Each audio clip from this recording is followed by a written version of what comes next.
ನಮಸ್ಕಾರ. GTV news ಕನ್ನಡಕ್ಕೆ ಸ್ವಾಗತ. ನಾನು ನಿಮ್ಮ ವೆಂಕಟೇಶ್. ಮಾಗಡಿ ಪಟ್ಟಣದ ಸೋಮೇಶ್ವರ ದೇವಾಲಯದ ಆವರಣದಲ್ಲಿ ಚಿಗುರು ಬಾಲ ವಿಕಾಸ ಸಂಸ್ಥೆಯ ಶಿಕ್ಷಣ ಪ್ರಾಯೋಜಕ 2026-27 ಕಾರ್ಯಕ್ರಮವನ್ನು ಆಯೋಜಿಸಲಾಗಿತ್ತು.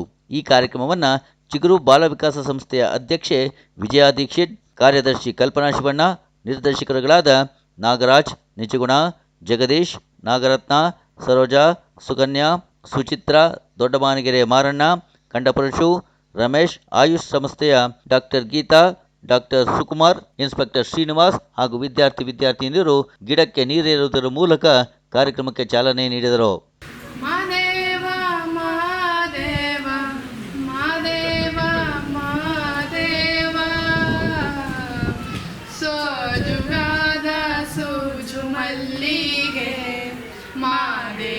ನಿಮ್ಮ ಮಂಡೆ ಮ್ಯಾಲೆ ದುಂಡು ಮಲ್ಲಿಗೆ, ಸೋಜುಗಾದ ಸೂಜು ಮಲ್ಲಿಗೆ, ಮಾದೇವ ನಿಮ್ಮ ಮಂಡೆ ಮ್ಯಾಲೆ ದುಂಡು ಮಲ್ಲಿಗೆ.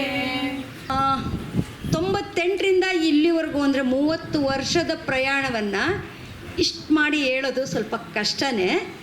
ಬದುಕು ಅನ್ನುವುದು ಹೋರಾಟ. ಯಾವುದೇ ಕ್ಷೇತ್ರದಲ್ಲಿ ನೀವು ಹೋರಾಟ ಮಾಡ್ಬೋದು, ನಿಮ್ಮ ವಿದ್ಯೆ ಕುರಿತು ನೀವು ಹೋರಾಟ ಮಾಡ್ಬೋದು, ಯಾವುದನ್ನೇ ಕುರಿತು. ನಾವು ನಿಮ್ಮಂಥ ಮಕ್ಕಳಿಗೆ ಹೋರಾಟ ಮಾಡ್ಕೊಂಡು ಬಂದ್ವಿ 98ನೇ ಇಸ್ವಿಯಿಂದ. 98ನೇ ಇಸ್ವಿನಲ್ಲಿ ನಾವು 7 ಜನ ಮಹಿಳೆಯರು ಸೇರಿಕೊಂಡು ಮಾಗಡಿನಲ್ಲಿ ನಾವು ಚಿಗುರು ಬಾಲ ವಿಕಾಸ ಸಂಸ್ಥೆಯನ್ನು ಹುಟ್ಟಾಕಿದ್ವಿ. ನಾವು ಹುಟ್ಟಾಕಿದಾಗ ನಮಗೇನು ಒಳ್ಳೆ ಹಾಸಿಗೆ ಹಾಸ್ಕೊಟ್ಟು ಯಾರು ಬನ್ನಿ ನೀವು ಕೆಲಸ ಮಾಡಿ ಅಂತ ನಮ್ಮನ್ನು ಕರೆಯೋರು ಯಾರೂ ಇರಲಿಲ್ಲ. ಮಾಗಡಿನಲ್ಲಿ ಇರಲಿಲ್ಲ. ನಮಗೆ ಕಷ್ಟನೇ ಇತ್ತು. ಮಕ್ಕಳನ್ನು ಬಾಲಕಾರ್ಮಿಕತೆಯಿಂದ ಮುಕ್ತಗೊಳಿಸಿ ಈಗ ನೀವೇನು ಖುಷಿಯಾಗಿ ಇಲ್ಲಿ ಕೂತಿದ್ದೀರಾ ಶಿಕ್ಷಣ ಕ್ಷೇತ್ರದಲ್ಲಿ ಇದ್ಕೊಂಡು, ಅಲ್ಲಿ ನಾವು ಮಕ್ಕಳನ್ನು ಕಾಣಬೇಕಾಗಿತ್ತು. ಟಿಫನ್ ಕ್ಯಾರಿಯರ್ ಹಿಡ್ಕೊಂಡು ಫ್ಯಾಕ್ಟ್ರಿಗೆ ಹೋಗುವಂಥ ಮಕ್ಕಳು ನಾವು ಬಯಸ್ತಾ ಇರಲಿಲ್ಲ.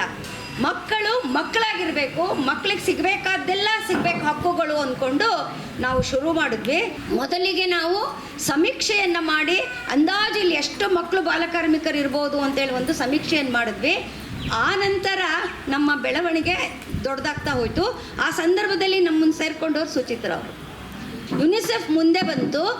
ಫಸ್ಟು ಕರ್ನಾಟಕದ ಸೂಚಿ, ನಾನು ತಪ್ಪು ಮಾಡದೆ ತಿದ್ರಿ, ಕರ್ನಾಟಕದಲ್ಲಿ ಮೊದಲು ನೇರವಾಗಿ NGO ಜೊತೆನೇ ಕೆಲಸ ಮಾಡಿದ್ದು ಯುನಿಸೆಫ್. ಅದರಲ್ಲಿ ಮೊದಲು ಮಾಗಡಿನಲ್ಲಿ, ಇದು ವಿಶೇಷವಾದ್ದು. ಮಾಗಡಿನಲ್ಲಿ ಮೊದಲು ಯುನಿಸೆಫ್ ತನ್ನ ಧನ ಸಹಾಯದ ಮುಖಾಂತರ ನಮ್ಮನ್ನು ಮುಂದೆ ತರಲಿಕ್ಕೆ ಬಂದಾಗ ಸುಚಿತ್ರಾ ಅವರು ನಮ್ಮ ಜೊತೆ ಸೇರಿಕೊಂಡ್ರು 1999ರಲ್ಲಿ. ಅವ್ರು ನಿಜವಾಗ್ಲೂ ತುಂಬಾ ನಮಗೆ ಸಪೋರ್ಟಿವ್ ಆಗಿ ನಿಂತ್ಕೊಂಡು 4 ಸಂಸ್ಥೆಗಳು ನಾವು ಸೇರಿಕೊಂಡು ಚಿಗುರು, ಸಂಕಲ್ಪ, ಬಾಸ್ಕೋ ಮತ್ತು ವಿಕಾಸ ಅನ್ನೋ 4 ಸಂಸ್ಥೆ ಸೇರಿಕೊಂಡು ನಾವು ಮಕ್ಕಳ ಬಂಧ ಮುಕ್ತತೆಗಾಗಿ ನಾವು ಹೋರಾಟವನ್ನು ಮಾಡ್ತಾ ಬಂದ್ವಿ. ಹಾಸ್ಟೆಲ್ಗಳನ್ನು ನಡೆಸ್ಕೊಳ್ತಾ ಬಂದ್ವಿ. 2005ರಷ್ಟೊತ್ತಿಗೆ ಆಲ್ಮೋಸ್ಟ್ 80% ಬಾಲಕಾರ್ಮಿಕತೆ ಮುಕ್ತ ಮಾಡಿದಂಥ ಒಂದು ಹೋರಾಟ ನಮ್ಮದು. ಅದು ನಿಜವಾಗ್ಲೂ ಮುಕ್ತ ಮಾಡಿದಂಥ ಹೋರಾಟ. ನಂತರದಲ್ಲಿ ನಾವು ಹಾಸ್ಟೆಲ್ನ ಮಾಡ್ಕೊಂಡ್ವಿ. ನಂತರ ಶಿಕ್ಷಣ ಪ್ರಾಯೋಜಿತ ಕಾರ್ಯಕ್ರಮಗಳನ್ನು ಮಾಡ್ಕೊಂಡು ಬಂದ್ವಿ. ಈ ಶಿಕ್ಷಣ ಪ್ರಾಯೋಜಿತ ಕಾರ್ಯಕ್ರಮಕ್ಕೆ ನಮಗೆ ಪ್ರೇರಣೆ ನೀಡಿದವರು ILP ಅವರು. ಮುಕ್ತಗೊಂಡಂಥ 7th ಸ್ಟ್ಯಾಂಡರ್ಡ್ ಪಾಸಾದಂಥ ಮಕ್ಕಳಿಗೆ, 7ನೇ ಕ್ಲಾಸ್ ಪಾಸಾಗಿ 8ಕ್ಕೆ ಹೋಗುವಂಥ ಮಕ್ಕಳಿಗೆ ಅವರು ರಾಜ್ಯ ಮಟ್ಟದಲ್ಲಿ ಇದನ್ನು ಕೊಡ್ತಾಯಿದ್ರು, ಪ್ರತಿಭಾ ಪುರಸ್ಕಾರ ಅಂತೇಳಿ ಅವ್ರು ಶುರು ಮಾಡಿದ್ರು. ಅವತ್ತು ಶುರು ಮಾಡಿದ್ದು ಅಂದರೆ ಆಲ್ಮೋಸ್ಟ್ 2001-2002ರಲ್ಲಿ ಅವ್ರು ಶುರು ಮಾಡಿದ್ರು. ನಮ್ಮ ಬೆಳವಣಿಗೆ, ಪ್ರಾಯೋಜಿತ ಕಾರ್ಯಕ್ರಮದ ಬೆಳವಣಿಗೆ ಯಾವ ಥರ ಆಗ್ತಾ ಹೋಯಿತು ಅಂದರೆ, ಮೊದಲು 7ನೇ ಕ್ಲಾಸ್ ಬಾಲಕಾರ್ಮಿಕರು ಆಗಿದ್ದು, ಆಮೇಲೆ ಶಾಲೆಗೆ ಸೇರಿಕೊಂಡು ಆ ನಂತರ 7ನೇ ಕ್ಲಾಸ್ ಪಾಸಾಗಿ ಮುಂದುವರೆದಂತಹ ಮಕ್ಕಳು, 8ನೇ ಹೈಸ್ಕೂಲಿಗೆ ಸೇರಿದಂಥ ಮಕ್ಕಳಿಗೆ, ಅದು ವರ್ಷ ಕಳೀತಾ ನಾವು ಹೈಸ್ಕೂಲಲ್ಲೂ ಮುಂದುವರೆದಂಥ ಮಕ್ಕಳಿಗೆ 8, 9, 10, ಅದರಲ್ಲೂ ಗ್ರಾಮೀಣ ಪ್ರದೇಶದ, ಅದು ತುಂಬ ಇಂಟೀರಿಯರ್ ರೂರಲ್, ತುಂಬ ಹಿಂದುಳಿದಿದ್ದಂಥ ಗ್ರಾಮ ಪ್ರದೇಶದ ಮಕ್ಕಳುಗಳು, ಹೆಚ್ಚಾಗಿ ಹೆಣ್ಮಕ್ಳು. ನಾವು ಅವರಿಗೆ ಶಿಕ್ಷಣ ಪ್ರಾಯೋಜಿತ ಕೊಟ್ಕೊಂಡು ಬರೋಕ್ಕೆ ಶುರು ಮಾಡಿದ್ವಿ. ಅಂದರೆ ಅವ್ರಿಗೆ ಬೇಕಾದಂಥದ್ದು ಎಲ್ಲ, ಅವಾಗ ಟೆಕ್ಸ್ಟ್ ಬುಕ್ ಫ್ರೀಯಾಗಿ ಸಿಗ್ತಾ ಇರಲಿಲ್ಲ. ಟೆಕ್ಸ್ಟ್ ಬುಕ್ ತಗೊಳ್ಳೋದ್ರಿಂದ ಹಿಡಿದು text book, notebook, geometry, uniform, ಚಪ್ಪಲು, ಶೂ, ಎವ್ರಿಥಿಂಗ್ ಅವರಿಗೆ ನಾವು ವ್ಯವಸ್ಥೆಯನ್ನು ಮಾಡ್ಕೊಂಡು ಬಂದ್ವಿ. ಹೇಗೆ ಶಿಕ್ಷಣದಲ್ಲಿ ಮಾಗಡಿ ಮುಂದುವರಿತಾ ಹೋಯ್ತೋ, ಈಗ ಕಳೆದ 10 ವರ್ಷದಿಂದ 10ನೇ ಕ್ಲಾಸಲ್ಲಿ ನಾವು ಮೊದಲು 70% ಅಂತ ಇಟ್ಕೊಂಡ್ವಿ. 70-75%ಗೂ ಮೇಲ್ಪಟ್ಟಂತಹ ಮಕ್ಕಳಿಗೆ ಪ್ರೋತ್ಸಾಹ ಧನ ಕೊಡೋಣ ಅಂತ ಶುರು ಮಾಡ್ಕೊಂಡ್ವಿ. ಅದನ್ನಂತೂ ಈಗ 60ಕ್ಕೂ ತಗೊಂಡು ನಾವು ಸುಮಾರು 100 ಪ್ರತಿ ವರ್ಷ ಒಂದು 100 ಮಕ್ಕಳಿಗೆ. ಅದು ಯಾರಿಂದ? ಸಾರ್ವಜನಿಕರ ಧನ ಸಹಾಯದಿಂದ. ಸಾರ್ವಜನಿಕರು ಈಗಲೂ ನಮಗೆ ಚಿಗುರು ಅಂದರೆ ವೆಲ್ ವಿಶಸ್ ತುಂಬ ಜನ ಇದ್ದಾರೆ. ಕೇಳ್ತಾರೆ ಅವರು, ಈ ವರ್ಷ ಯಾಕೆ ನಮ್ಮನ್ನ ದುಡ್ಡು ಕೇಳಲೇ ಇಲ್ಲ ಅಂತ ಪ್ರಶ್ನೆ ಮಾಡಿದವರು ಇದ್ದಾರೆ. ನಾವು ಬೇರೆ ಏನೋ ವ್ಯವಸ್ಥೆ ಆಗಿದೆ, ನೆಕ್ಸ್ಟ್ ಇಯರಿಗೆ ಕೇಳ್ತೀವಿ ಅಂತೇಳಿ ಅವ್ರುಗಳಿಗೆ ಉತ್ತರ ಕೊಟ್ಟಿದ್ದಾಯಿತು. ಅಂದರೆ ನಮ್ಮ ಕೆಲಸಗಳನ್ನು ಪ್ರೋತ್ಸಾಹಿಸುವಂತಹ, ಪುರಸ್ಕರಿಸುವಂತಹ ನಮ್ಮ ಸ್ನೇಹಿತರ ಬಳಗ ಇದ್ದಾಗ ನಮಗೆ ಈ ಕೆಲಸ ಕಾರ್ಯಸಾಧುವಾಗ್ಲಿಕ್ಕೆ ಸಾಧ್ಯ. ನಮಗೆ ಒಳ್ಳೆ ನೆರವನ್ನು ನೀಡುವಂತಹ, ಪ್ರೋತ್ಸಾಹವನ್ನು ನೀಡುವಂತಹ ಜನ ನಮಗೆ ಸಿಕ್ಕಿದ್ರಿಂದ ನಾವು ಏನಾದರೂ ಮಾಡಲಿಕ್ಕೆ ಸಾಧ್ಯ ಆಯಿತು. ಅದರ ನೆಕ್ಸ್ಟ್ ಘಟ್ಟ ಇವತ್ತು ನೀವೆಲ್ಲ ಇಲ್ಲಿದ್ದೀರಾ. ನೀವು ನಿಮ್ಮ ಶಾಲಾ ಶಿಕ್ಷಣದಲ್ಲಿ ಇವತ್ತು ನೀವು ಒಂದು ಘಟ್ಟ ಮುಂದೆ ಹೋಗಿದ್ದೀರಾ. ಪ್ರೀ ಯೂನಿವರ್ಸಿಟಿ ಅಂದರೆ ಪದವಿ ಪೂರ್ವ ಅಥವಾ ಡಿಪ್ಲೊಮಾ ಅಥವಾ ITI. ಇದಕ್ಕೂ ಕೂಡ ನಾವು ಇದರ ILPಯಿಂದ ಕೆರಿಯರ್ ಗೈಡೆನ್ಸ್ ಅಂತ ಕ್ಲಾಸ್ಗಳನ್ನು ಮಾಡ್ತಾಯಿದ್ವಿ. ಕೆರಿಯರ್ ಗೈಡೆನ್ಸ್ ಕ್ಲಾಸ್ ಹೈಸ್ಕೂಲ್ಗೆ ಹೋಗಿ ಮಾಡ್ತಾಯಿದ್ವಿ. ಸಾಲದು ಅಂತ ನಿಮ್ಮ ರೀತಿ ಪ್ರೋತ್ಸಾಹ ಧನ ಕೊಡುವಂಥ ಮಕ್ಕಳನ್ನ ಕರೆದು, ನಿನ್ಗೆ ಯಾವುದ್ರಲ್ಲಿ ಇಂಟ್ರೆಸ್ಟು, ಸೈನ್ಸಾ, ಆರ್ಟ್ಸಾ, ಮ್ಯಾಥ್ಸಾ, ಕಾಮರ್ಸಾ, ಯಾವ್ದು ಇಂಟ್ರೆಸ್ಟು ಆ ಚಾರ್ಟ್ ಹಾಕ್ಬಿಟ್ಟು, ಆರ್ಟ್ಸ್ ತೊಗೊಂಡ್ರೆ ನೀನೇನೇನೇನೇನೆಲ್ಲಿ ಹೋಗ್ಬೋದು, ಸೈನ್ಸ್ ತೊಗೊಂಡ್ರೆ ನೀನೇನೇನೇನು ಮಾಡ್ಬೋದು, ನಿನಗೆ ಎಷ್ಟು ಬಾಗಿಲುಗಳು ತೆಗೆದಿರ್ತವೆ, ಮನೆಯಲ್ಲಿ ಕಷ್ಟ, ಡಿಪ್ಲೊಮಾ ಮಾಡಿದೆ ನೀನು ಯಾವ ಡಿಪ್ಲೊಮಾ ಮಾಡ್ಬೋದು, ಯಾವುದಕ್ಕೆ ಇವತ್ತು ಹೆಚ್ಚಿನ ಆದ್ಯತೆ ಇದೆ, ಯಾವುದಕ್ಕೆ ಇವತ್ತು ಬೇಗ ಕೆಲಸ ಸಿಗುತ್ತೆ, ನಿನಗೆ ಯಾವುದ್ರಲ್ಲಿ ಆಸಕ್ತಿ ಇದೆ, ಈ ಥರ ಮಕ್ಕಳುಗಳಿಗೆ ನಾವು ಪ್ರೋತ್ಸಾಹ ಕೊಟ್ಕೊಂಡು ಬಂದ್ವಿ. ಕೊನೆಗೆ ಇದೊಂದು ಉಳಿಸ್ಕೊಂಡಿದ್ದೀವಿ, ಶಿಕ್ಷಣ ಪ್ರಾಯೋಜಿತ ಕಾರ್ಯಕ್ರಮವನ್ನು ಮಾತ್ರ ಉಳಿಸ್ಕೊಂಡಿದ್ದೀವಿ. ನಾವು ಈಗ ಕೊಡುವಂತಹ ಪ್ರೋತ್ಸಾಹಧನ ನಿಮಗೆ ಅನುಪಯೋಗವಾದಂಥ ಏನೋ ಕೊಂಡ್ಕೊಳ್ಳೋಕ್ಕೆ ಖಂಡಿತ ಕೊಡ್ತಾ ಇಲ್ಲ. ನೀವು ಕಾಲೇಜಿಗೆ ಕಟ್ಟಿದಂಥ ಫೀಸ್ ಇರ್ಬೋದು, ನೀವು ಕಾಲೇಜಿಗೆ ತೊಗೊಂಡು ಬರ್ಬೇಕಂತ ಬ್ಯಾಗ್ ಇರ್ಬೋದು, ನೋಟ್ಬುಕ್ ಇರ್ಬೋದು, ಜಾಮಿಟ್ರಿ ಇರ್ಬೋದು, ಕ್ಯಾಲ್ಕುಲೇಟ್ರ್ ಇರ್ಬೋದು, ಅಲ್ಲಿ ಹಳ್ಳಿಯಿಂದ ಬರಬೇಕು ವಾಟ್ರ್ ಬಾಟ್ಲ್ ಇರ್ಬೋದು, ಆಮೇಲೆ ಲಂಚ್ ಬಾಕ್ಸ್ ಇರ್ಬೋದು. ಈ ಥರ ನಿಮಗೆ ಏನು ಹೇಳೋದು, ಬಹಳ ಮುಖ್ಯವಾಗಿ ಉಪಯುಕ್ತವಾಗುವಂಥದ್ದಕ್ಕೆ ನೀವು ಈ ಹಣವನ್ನು, ನಾವೇನು ಇಷ್ಟು ಜಾಸ್ತಿ ದುಡ್ಡೇನು ಕೊಡ್ತಾ ಇಲ್ಲ, ಕೊಡೋ ಅಲ್ಪ ಹಣದಲ್ಲೇ ನಾವು PUC ಹೋಗಿರುವಂಥ ಮಕ್ಕಳಿಗೆ 3,000 ಕೊಡ್ತಾ ಇದ್ದೀವಿ. ಯಾಕೆಂದರೆ ನಿಮಗೆ ಫೀಸ್ ಕಡಿಮೆ, ಟೂಲ್ಸ್ ಅಂತ ನಿಮಗೇನು ಇರಲ್ಲ. ನೀವೇನಿದ್ರು notebook, geometry, graph book, text book ಈ ಥರ ತೊಗೊಳ್ಬೇಕು. ನೀವು ಡಿಪ್ಲೊಮಾ ITIನವ್ರಿಗೆ ಟೂಲ್ಸ್ ಕೊಂಡ್ಕೋಬೇಕು. ಆಮೇಲೆ ನಿಮ್ಗೆ ಯೂನಿಫಾರ್ಮು ಸರ್ಕಾರ ಇಂಟ್ರೊಡ್ಯೂಸ್ ಮಾಡಿದೆಯಾ? ಇಲ್ಲ. ಅದೇ ನೀವು ಯಾವುದೇ ಡ್ರೆಸ್ಸಲ್ಲಿ ಹೋಗ್ಬೋದು. ಅದೇ ITI ಡಿಪ್ಲೊಮೋದವ್ರಿಗೆ ಯೂನಿಫಾರ್ಮ್ ಹೊಲಿಸ್ಕೊಳ್ಳೇಬೇಕು. ಅವ್ರಿಗೆ ಟೂಲ್ಸ್ ಕೊಡ್ತಾರೆ. ಹಾಗಾಗಿ ಅವ್ರಿಗೆ 5,000, ನಿಮಗೆ 3,000 ರೂಪಾಯಿ ದುಡ್ಡನ್ನು ಸಹಾಯ ಮಾಡ್ತಾ ಇದ್ದೀವಿ. ಚಿಕ್ಕದೇ ದುಡ್ಡಾದರೂ ಪ್ರೋತ್ಸಾಹ ಅಂತ ಅಂದ್ಕೊಂಡು ಖಂಡಿತ ಇವತ್ತು ಏನು ನೀವು ಪರ್ಸೆಂಟೇಜಲ್ಲಿ ಇದ್ದೀರಾ ಅದನ್ನು ಹಾಗೆ ಮುಂದಕ್ಕೆ ತೊಗೊಂಡೋಗಿ ನಿಮ್ಮ ಕಾಲ ಮೇಲೆ ನೀವು ನಿಂತ್ಕೊಂಡ್ರೆ, ನಾವು ಅವತ್ತಿಂದ ಇವತ್ತವರೆಗೂ ಮಾಡ್ಕೊಂಡು ಬರ್ತಿದ್ದೀವಲ್ವಾ, ನಮ್ಮ ಬದುಕು ಸಾರ್ಥಕ.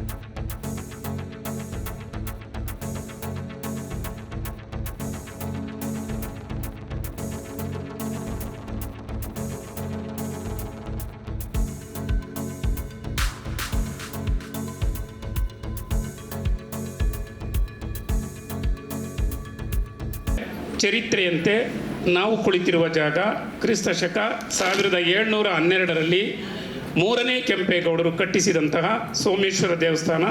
ಈ ದೇವಸ್ಥಾನದಲ್ಲಿರ್ತಕ್ಕಂಥ ಮೂಲ ವಿಗ್ರಹದ ಹಿಂದೆ ಗೋಡೆ ಮೇಲೆ 1712ರ ಶಾಸನ ಇದೆ. ದೇವಸ್ಥಾನದಲ್ಲಿ 5 ಶಿಲಾಶಾಸನಗಳಿದೆ.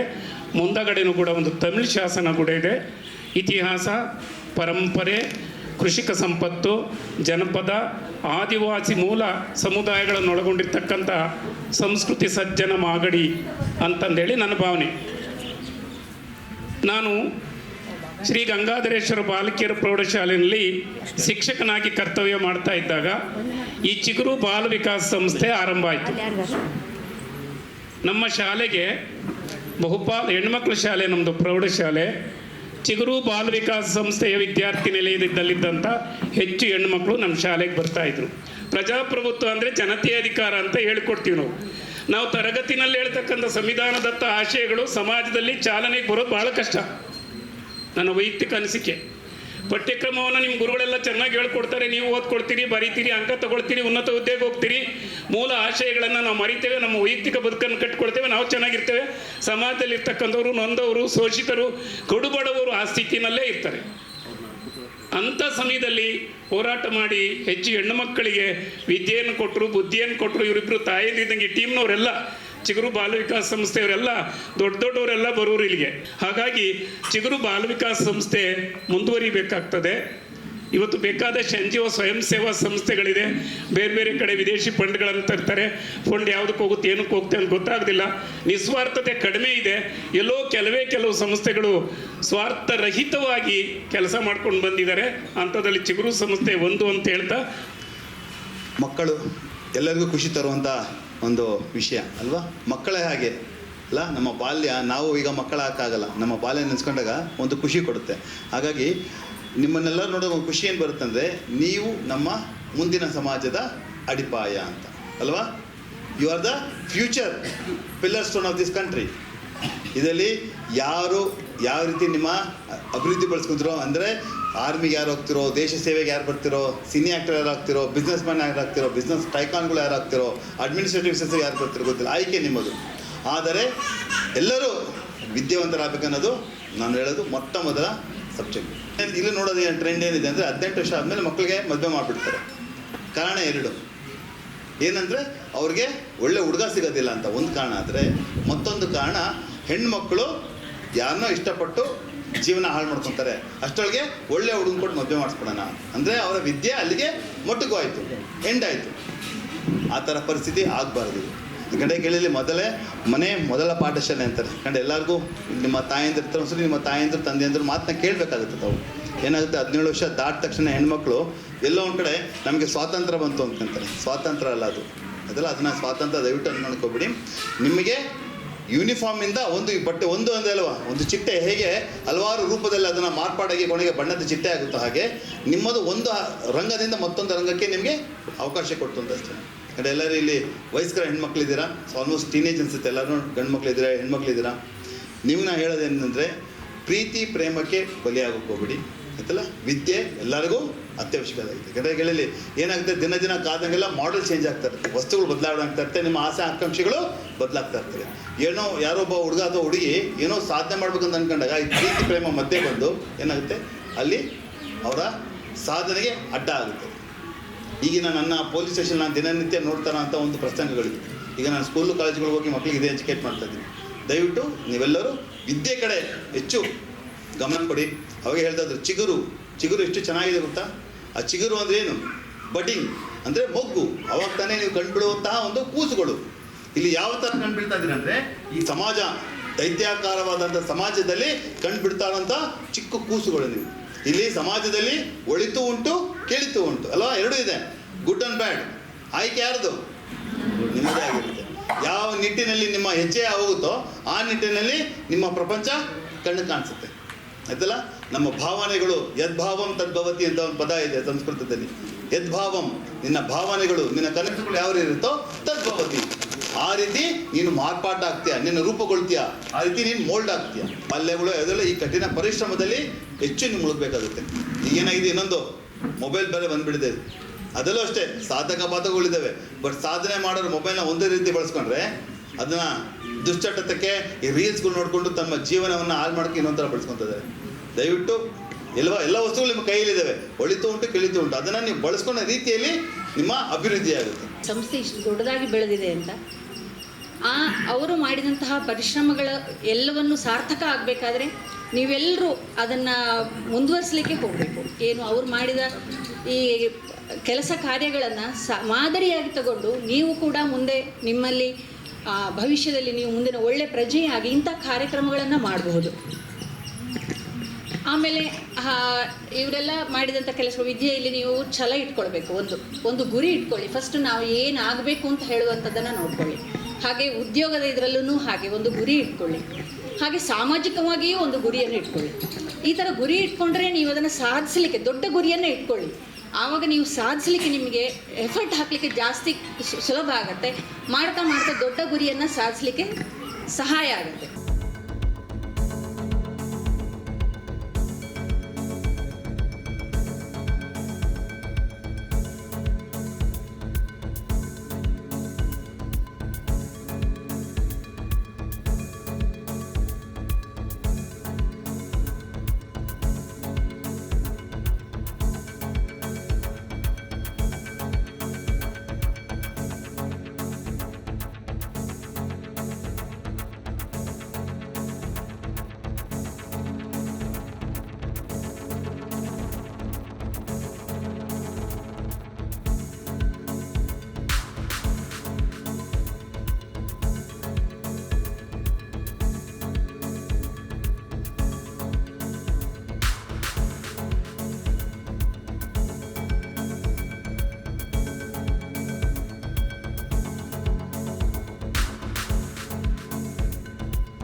ಇದು ಇವತ್ತಿನ ಮಾಗಡಿಯ ಸುದ್ದಿ ಸಮಾಚಾರ.